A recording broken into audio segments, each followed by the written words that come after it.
এই যে বাংলাদেশ যে গেজেটটি করেছে সেটা আমরা দুধের পানিতে ধুয়ে আমি সেই পানিতে গোসল করে আনুষ্ঠানিকভাবে এই আন্দোলন থেকে আজকে আমি অব্যাহতি নিচ্ছি। চাকরিতে আবেদনের বয়সীমা 35 শিক্ষার্থী সমন্বয় পরিষদ 2022 সালের শেষের দিকে অর্থাৎ 2023 সালের জানুয়ারি 3 তারিখে যে কমিটি গঠনে সেই কমিটির আহ্বায়ক হিসেবে আজ পর্যন্ত দায়িত্ব পালন করে গেছি।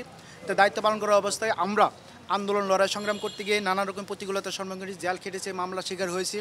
যাই হোক, এমন অবস্থায় আমরা যেহেতু গতকাল রাতে বাংলাদেশ সরকার আমাদের বিষয়টি শিক্ষার্থীদের বিষয়টি চিন্তা ভাবনা করে স্থায়ীভাবে 2টি বছর তারা এই যে গেজেট প্রকাশ করেছে, এমন অবস্থায় আমরা আমাদের যে ব্যানার আছে কমিটি আছে সেই কমিটির পক্ষ থেকে এই যে গেজেট এই গেজেটটাকে স্বাগতম জানাচ্ছি, সরকারকে স্বাগতম জানাচ্ছি। কারণ ইতিমধ্যে অনেক সরকারি আসেছে, তারা কিন্তু আমাদের এই বিষয়টিকে কখনো কর্ণপাত করে না, আমল করে নেয়।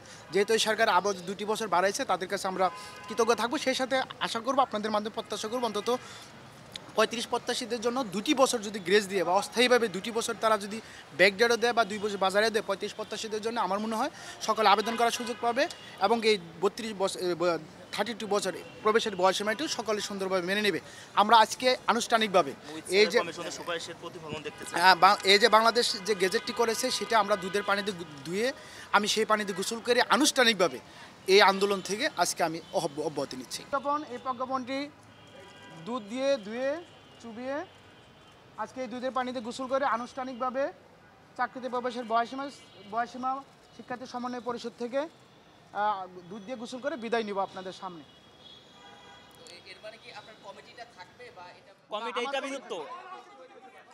এই কমিটি বিলুপ্ত, নতুন করে কেউ ব্যানারে আসলে আমাদের সহযোগিতা থাকবে, আমরাও কাজ করবো, কিন্তু এই কমিটি বিলুপ্ত। আমি ডালে দেবো নাকি? আমি ডালে দেবো।